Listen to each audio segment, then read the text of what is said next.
네, 삼성전자와 SK하이닉스의 급등이 시장의 방향을 바꾸는 걸까요? 오늘 흐름이 어떤 의미를 가지는지 체크해 보겠습니다. 이창훈 전 공무원 연금공단 자금운용단장 자리하셨습니다. 안녕하세요. 네, 안녕하십니까? 안녕하십니까. 네. 지금 삼성전자 하이닉스가 굉장히 많이 음. 강합니다. SK하이닉스가 지금 7.6%까지 오르는데 반면에 지금 2차 전지 관련주들 특히 LNF가 지금 7% 넘게 빠지고 있고요. 에코프로도 5% 넘게 하락하면서 지금 투자자 여러분들 안에서는 희비가 많이 엇갈릴 것 같습니다. 어떻게 지켜보고 계셨나요? 글쎄요. 그러니까 이제 그동안에 제가 보기에는 이제 주식시장을 늘 이렇게 보면 뭔가 주식시장이라고 하는 게 이제 관성의 법칙이 있어서 어떤 시장의 어떤 그 테마 또는 열기 이런 것들이 어느 한쪽으로 이렇게 부합이 되면 그쪽으로 쏠림 현상이 과다하게 나타나거든요. 늘 그랬어요. 그러면 다른 쪽은 소외되니까 그런 쪽과 그렇지 않은 쪽 간의 밸류에이션 갭이 많이 벌어지는 거죠. 네. 근데 이제 세상 이치라고 하는 게 늘 보면 그게 무한정 갈 수는 없는 것 같아요. 그래서 어느 좀 과하다 하는 지점까지 갔다가 어떤 그 트리거링 포인트가 생기면 네. 어떤 촉매 역할을 하는 재료 같은 게 나오면 그 과도한 밸류에이션 갭들이 다시 이제 평균화되는 과정을 이렇게 겪어나가는 것 같은데요. 지금이 아마 오늘이 그런 터닝 포인트가 되는 날이 아닌가 이런 생각이 들더라고요. 네. 왜냐하면 반도체 주식은 뭐 불과 얼마 전만 해도 증권회사들이 마지막 못 견뎌서 이제 그 뭐지 이제 하향하는 리포트들을 냈잖아요. 네네. 목표가를 하향하고. 근데 아이러니하게도 이제 그때가 거의 제가 보기에는 SK 하이닉스 기준으로는 한 9만 원대 저점이었던 것 같아요. 거기서부터 오히려 시장은 반등하기 시작했고. 근데 지금 보면은 그 반도체 관련돼서 우리가 이제 관련돼서 볼 수 있는 인덱스가 디램 익스체인지 인덱스인데요. 네. 디램 익스체인지 인덱스를 보면 가격은 계속 내려오고 있어요. 근데 주가는 벌써 바닥에서 치면 한 20% 넘게 올랐거든요.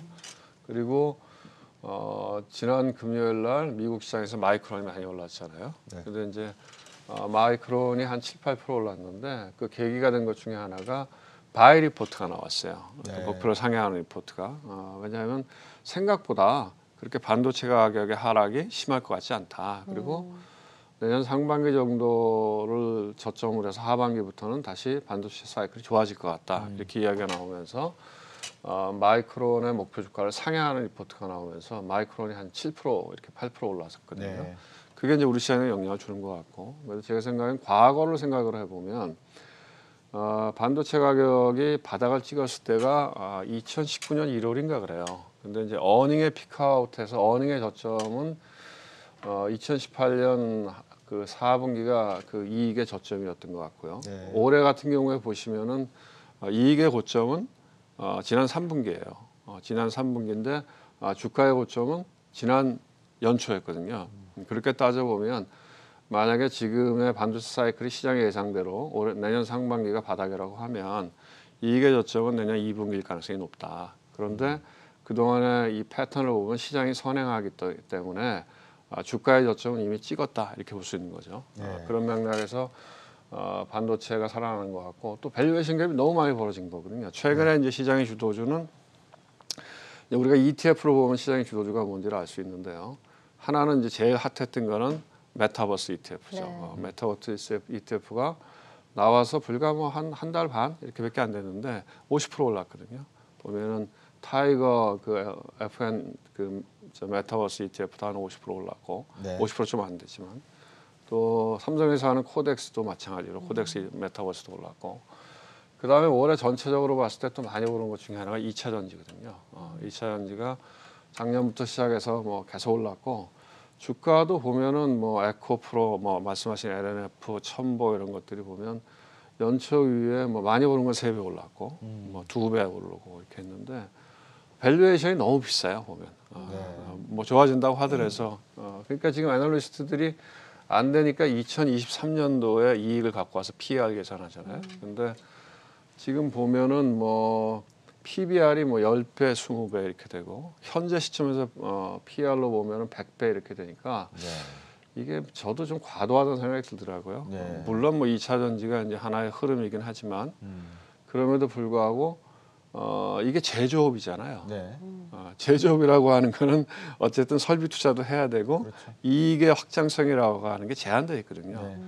제조업이 아니라 예를 들어서 뭐 게임이나 플랫폼이나 뭐 또는 컨텐츠나 이런 것들은 뭐 인터넷 기업이나 이런 것들은 밸류에이션이 좀 비싸도 괜찮아요.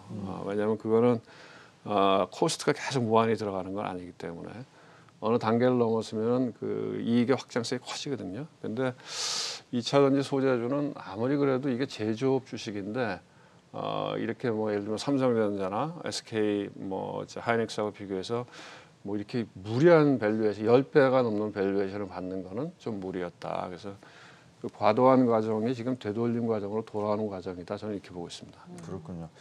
지금 반도체 말씀도 주시고 배터리 말씀도 주셨는데 반도체 같은 경우에는 하이엔드가 있고 로우엔드, 뭐 미들엔드 정도. 미들엔드나 로우엔드는 중국에서 생산하는 것들이고 하이엔드는 삼성이나 하이닉스에서 생산하는 반도체다. 그다음에 뭐 인텔 이런 쪽이다. 이렇게 이제 양분시켜 놓기도 하더라고요. 근데 이제 배터리주나 이런 주식을 놓고 봤을 때 말씀 주신 대로 너무 시장에서 배터리 전기 자동차에 대해서 앞서서 지금 선반영된 게 과대평가됐다는 요 말씀에 시청자분들에게 조금 더 이 뭐라 그럴까요? 주의라 그럴까요? 아니면은 한 뭐 조금 본인의 판단을 한번 말씀 더 명확하게 주시면 어떨까 근데 이제 싶어서. 시장을 보면요. 네. 늘 시장이라고 하는 게 제가 아까도 말씀드렸지만 시장이라고 하는 게 늘 정상적으로 움직이진 않아요. 그러니까 길게 보면 정상 가격 범위에서 펀더멘털을 따라 움직이는데 뭐 1년, 6개월, 한 달 이렇게 끊어서 보면 시장이라고 하는 게 합리적인 적은 없어요. 가격이라는 게. 네. 늘 보면은 과도하게 오르거나 과도하게 빠지거나. 왜냐하면 사람이 의사결정하기 때문에 사람의 감정에 개입돼 있기 때문에. 그래서 뭐 2차 전지가 이제 여기서 끝난 건 아니겠죠. 뭐 아직까지는 우리가 전기차가 일상화되지 않았으니까 더 가겠죠. 더 가는데 지금은 과도하다는 거죠. 네. 밸류에이션이 지나치게 과도하기 때문에 먼저 주가가 가 있었기 때문에 네. 이게 되돌림의 과정이 필요하고 그다음에 펀더멘털이 또 따라가줘야 되고 이런 과정을 겪어가는 것 같고요. 그다음에 시장이라고 하는 게 작년에 보면 작년에는 다 어떤 주식을 이야기했냐면 업종 대표주를 이야기했어요. 올 연초까지도 뭐 삼성전자, 현대차, 네이버 등등등. 근데 막상 뚜껑을 열어보니까 올해 같은 경우에는 그런 그 업종 대표 대형주는 전혀 못 갔고 오히려 중소형주, 테마주들이 쫙 올라갔잖아요. 네. 그러면 또 지금 입장에서 보면 그쪽으로 자금이 많이 쏠려 들어갔다는 얘기죠. 그럼 수급이라고 하는 게 늘 과매수와 과매도를 반복하는데 이쪽 종목들은 과매수 구간에 있는 거죠. 그럼 수급에 의해서 다음에 또 다른 쪽으로 가요. 네. 네, 그렇게 보시는 게 그래서 지금은 오히려 이제 제가 보기에는 과도하게 오른 쪽보다는 너무 싸 보이는 쪽이 더 나아 보인다 이런 생각이 드는 거죠. 그 아까 촉매라는 말씀을 주셨거든요. 네. 그러니까 이제 미국과 중국 간의 갈등이 이번 주에 네. 미국과 대만 간의 2차 경제 대화가 지금 준비가 돼 있더라고요. 네. 이제 그렇게 놓고 보면 반도체도 그렇고 배터리 산업도 그렇고 네. 사실상 우리가 중국과 협업 관계도 하지만 경쟁 관계고 이런 거를 놓고 봤을 때 미중 간의 어떤 경쟁 구도가 네. 자칫 우리 반도체 시장과 배터리 시장 요소수 문제처럼 네. 하나의 악영향을 줄 수도 있는 촉매라 그러긴 좀 뭐하고 하여튼 요인이 되지 않을까 싶기도 한데 어떻게 보십니까? 글쎄 뭐 이제 미중 간의 갈등 구조라고 하는 게 뭐 산업에 영향을 주겠죠. 주는데 글쎄요 반도체 이슈만 놓고 보면 사실 미중 간의 갈등이라고 하는 게 우리 반도체는 호재였죠 그동안에. 왜냐하면 사실은 중국이 반도체 굴기에서 중국의 다른 산업들은 자본화하고 뭐 무지막지한 자본과 내수 시장을 기반으로 해서 우리 시장을 다 잡아먹었거든요. 네. 그런데 반도체도 몇 년 전에 하면은 반도체 굴기에서 반도체를 대대적으로 해서 좀 자기네도 반도체 자립을 이루겠다 이렇게 이야기를 했었는데 네. 사실 트럼프 행정부 들어오면서 태클을 걸면서 중국의 반도체 굴기가 무산된 거죠. 그래서 네. 못 따라온 거고 말씀하신 대로 반도체에서 그렇지만 이제 중국에서 저건 하죠. 파운더리는 하죠. 파운더리 뭐 말씀하신 대로 조금 이렇게 로우 엔드의 파운더리는 하고 있고 그래서 뭐 그게 크게 영향을 줄 것 같지는 않고요. 네, 그렇게 봅니다. 네. 네.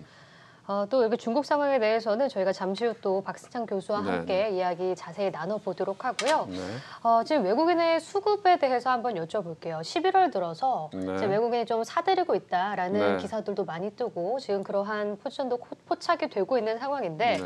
지금 이제 박스피를 탈출할 수 있는 그런 외국인의 수급에 힘이 들어오고 있는 건가라는 생각이 들거든요. 네. 어떻게 보고 계신가요? 근데 이제 정황적으로 보면 사실 외국인이 들어올 수 있는 여건은 안 돼 있어요. 정황적으로 보면은 외국인들이 들어오려고 하면은 달러가 약해져야 되고 이머징 통화가 좀 강해져야 되고 뭐 그리고 이머징 마켓 인덱스 같은 모양을 보더라도 별로 그렇게 뭐 강한 상승의 모양을 보이고 있지 않은데 근데 나타난 현상은 어쨌든 11월 달 들어서는 네. 외국인 자금이 들어오고 있다는 거죠. 네. 예. 그리고 그 기저에는 제가 보니까 아무래도 반도체 이슈가 있는 것 같아요. 왜냐하면 그 당시에 제 기억으로는 제가 아마 뭐 시점이 아마 정확할 겁니다. 아마 근데 2019년 1월 달에 그때도 그 4분기 삼성전자 프리어닝 실적 발표하는 날이었는데 네. 4분기 실적이 최악으로 나왔는데 오전에 빠지다가 오후에 그걸 들어올렸어요. 근데 외국인이 들어왔거든요. 그래서 그 다음부터 거기가 저점이었고 계속 주가가 이제 왔다 갔다 하면서 우상향하는 모양을 그렸는데 이제 지금 전체적으로 외국인들의 자금은 대부분이 패시브 자금이라고 보는 게 맞는데 ETF를 따라 움직이거나 뭐 인덱스를 따라 움직이거나 이런 네. 패시브 자금인데 그럼에도 불구하고 아직까지 액티브 자금들이 남아 있다는 거죠. 스마트한 액티브 자금들이 남아 있다는 거죠. 과거에는 우리 시장 같은 경우에 보면 액티브의 영향력이 컸어요. 여러분들 들어보셨겠지만 뭐 캐피탈 인베스트먼트나 이런 쪽에 삼성전자 지분들을 많이 들고 있었거든요. 근데 여전히 아직 헤지 펀드나 액티브 그 투자하는 그 펀드들이 있기 때문에 그런 쪽의 스마트 머니는 사실 한국의 밸류에이션이 무지하게 싸거든요. 네. 무지하게 싸고 우리가 이머징에 있기 때문에 상대적으로 굉장히 소외돼 있고 그런데 사이클 상으로 보니까 여기서부터는 뭐 반도체나 이런 걸 사도 되겠다 이렇게 판단하는 일부 그 액티브 자금이나 스마트한 그 헤지 펀드들이 있지 않나 이렇게 보입니다. 예. 미국은 이제 산타랠리가 곧 시작되면서 하반기까지 또 일부 뭐 투자은행별도 약간 다른 평가를 내지만 그래도 긍정적인 평가를 내는 쪽이 좀 우세한 것 같더라고요. 당분간 한두 달은 산타랠리로 상당히 좀 긍정적인 주식 시장이 될 것이다. 2월 달에 연준 의장 교체가 아마 또 다른 하나의 뭐 폭발 지점, 변환점이 될 것이다. 이런 분석인데 그런 걸 놓고 보면 우리나라 시장도 미국 아까 말씀하신 외국인들이 들어오는 그 시점이 적극적이지는 않더라도 산타랠리 기간 동안만큼은 급격히 빠지는 이 현상은 없을 거고 우리나라 기관과 개인들이 어떤 움직임을 보이냐에 따라서 증시의 상황이 좀 뭐 안정적이든지 아니면 좀 우상향으로 갈 가능성이 있다 이렇게 봐도 되겠죠. 근데 큰 그림에서 제가 보면 이게 결국은 뭐 테마장으로 가는 거는 개인들이 주도를 해요. 올해가는 전형적으로 제가 보기에는 약세장 속의 테마장이었다고 보고. 근데 지수장, 예를 들면 코스피를 끌고 가는 힘은 네. 작년 같은 경우에 좀 예외적이었고요. 작년에는 워낙 그 동학개미 자금들이 많이 들어왔기 때문에. 근데 통상은 아무래도 외국인이나 기관들이 기조적으로 사줘야 지수가 올라가는 장이 되는데 근데 지금 기관은 뭐 살 수 있는 여력이 별로 없고 네. 구조상 그렇기 때문에 결국 외국인들이 들어와서 사줘야 이게 지수가 올라가는 장이 된다 이렇게 보고요. 네.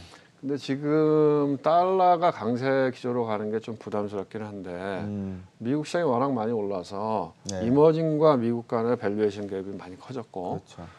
그다음에 빅스를 보면 네. 변동성 지수를 보면 미국 시장에 네. 변동성 지수가 상당히 공포지수라고. 낮아져 있기 때문에 네. 또 거기다 큰 그림에서 보면 이 정도는 되면 이제 뭐 반도체 주식을 사도 되겠다. 뭐 어쨌든 마이크론 테크놀로지가 그 개별 종목이 미국 시장에서 하루에 8% 이렇게 올라갔으니까요. 네.